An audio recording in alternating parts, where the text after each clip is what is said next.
Okay, so welcome back. Let's go ahead and continue. Wrong screen.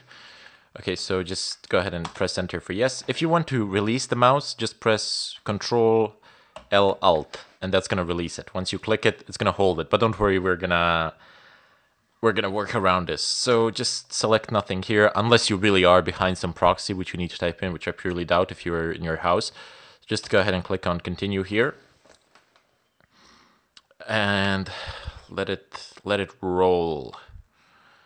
We will have the mouse, which is basically floating between your host and guest machine, so you'll be able to move it back and forth without any problems. Now, I'm not going to share the clipboard, or I didn't intend to do it anyway. I might, but I'm really not intending to do it. I prefer to keep this system as isolated as possible.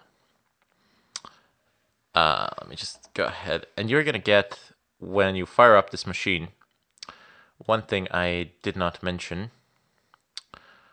Let me just go ahead and move my menu.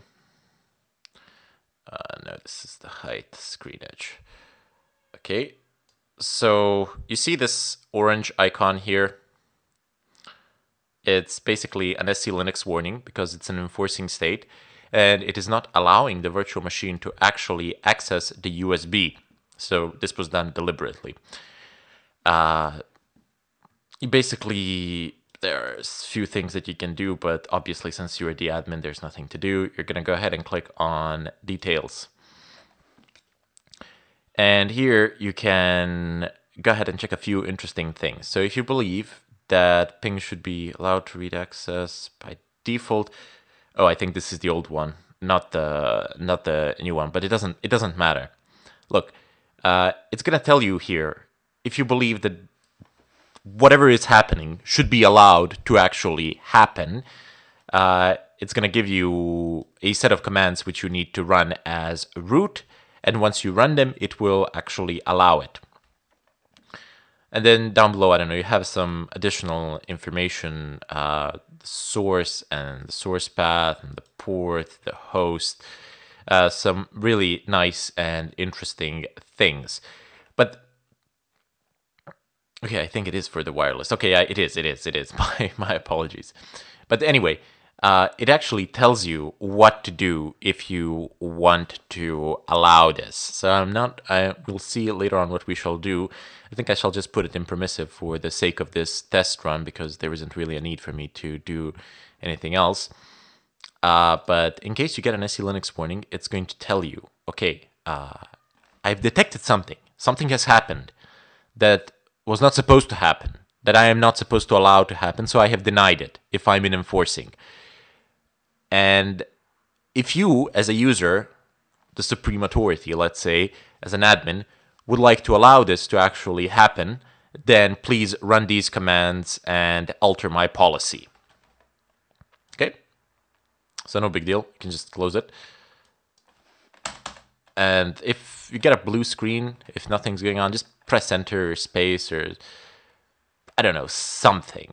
And it's gonna run. If you see that the bar is stuck or not updating, just press space or enter or something like that, and it's gonna work. So install grub bootloader to the master boot record. Yes, please. Enter device manually. No, just select the one because you only have one device.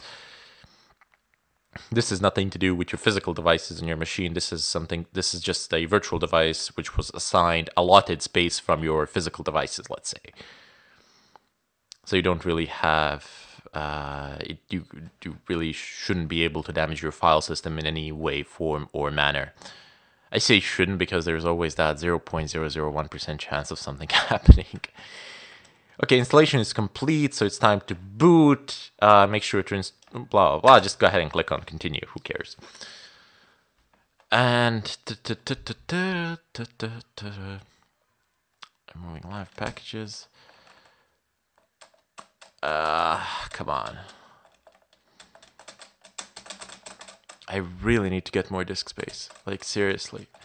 I only have one SSD, one PCI SSD, which is 480 gigabytes, and the other one is a regular SSD, which is 480 as well. I should have gotten like 1.2 terabyte PCI SSD, but oh my God, the prices on that they were pretty high, I can tell you that. Like, very high. Okay, running remove live packages. Sometime today, hopefully, it's going to finish. And down below on the menu bar, you can actually see my notes and the outline. What is this? This is actually the recording part, because I am using a software to record from the terminal itself, which is very nice. You can actually have a look at it. It's just capturing like this. You give it specifications.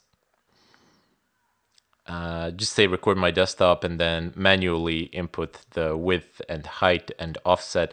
The offset is good because if you have multiple desktops, multiple monitors, you can offset it by one monitor. So I'm recording the middle one. Okay, so 80, as you can see, just press space or something like that because the screen stops updating for some strange reason. And just go ahead and select Kali Linux. And there you go. SC Linux alert, AVC denial. It doesn't allow the USB to be passed or to be accessed. So details. Okay, so there we go. The proper thing that you would, if you wish to allow this on permanent basis, you can basically just run these commands down below. There are 2 of them here without the hashes, so no hashes as root, and that should be fine. I, for the moment, am really not gonna do that. Because this is a demo, I'm just gonna type in set enforce to 0 and then get enforce, which is in permissive mode.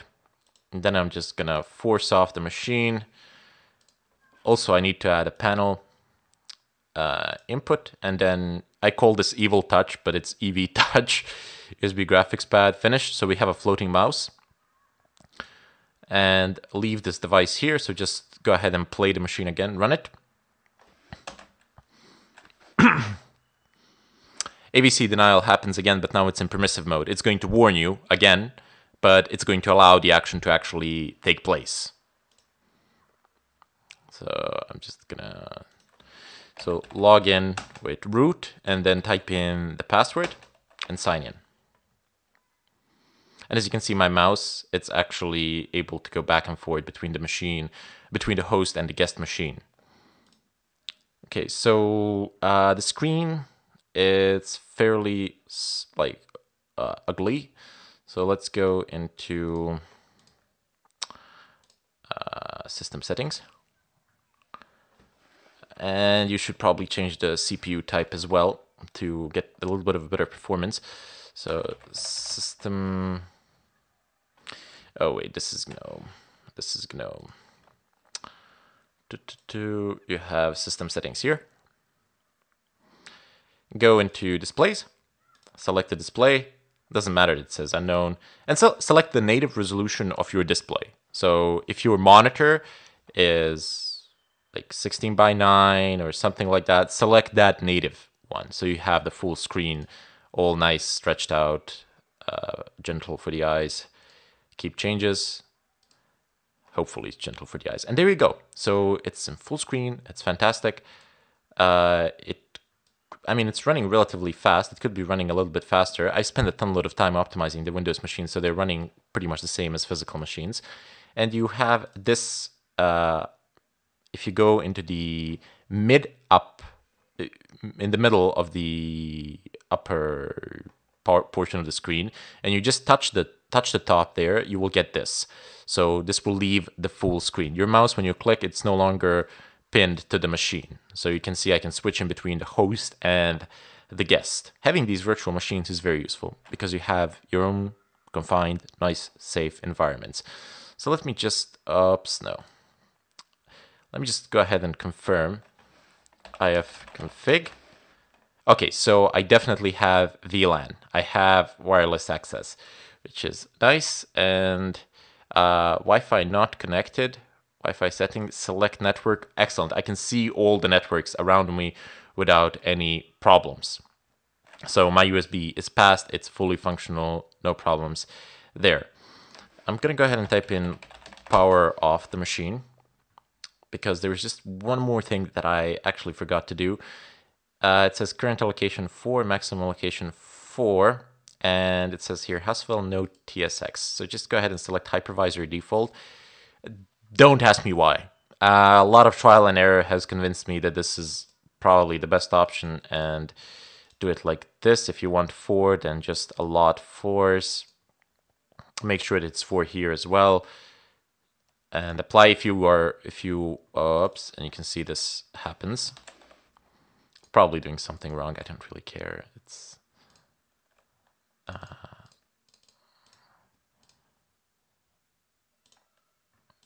okay. There we go. So that's just it. That's all you really need to do. Now go ahead and play the machine again.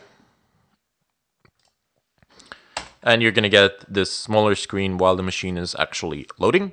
Once it loads, it's going to expand to the native resolution of your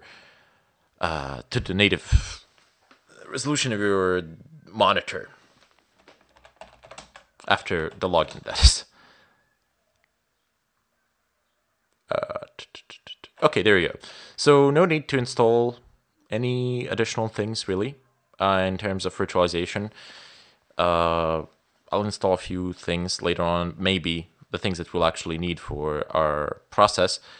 But as you can see, unlike VirtualBox, VMware, you don't need any additions for the full screen or anything like that. You just set the resolution and that's it. Sit back, relax, and enjoy the ride. Okay, so I'm going to go ahead and bid you farewell here, and we will proceed in the follow-up.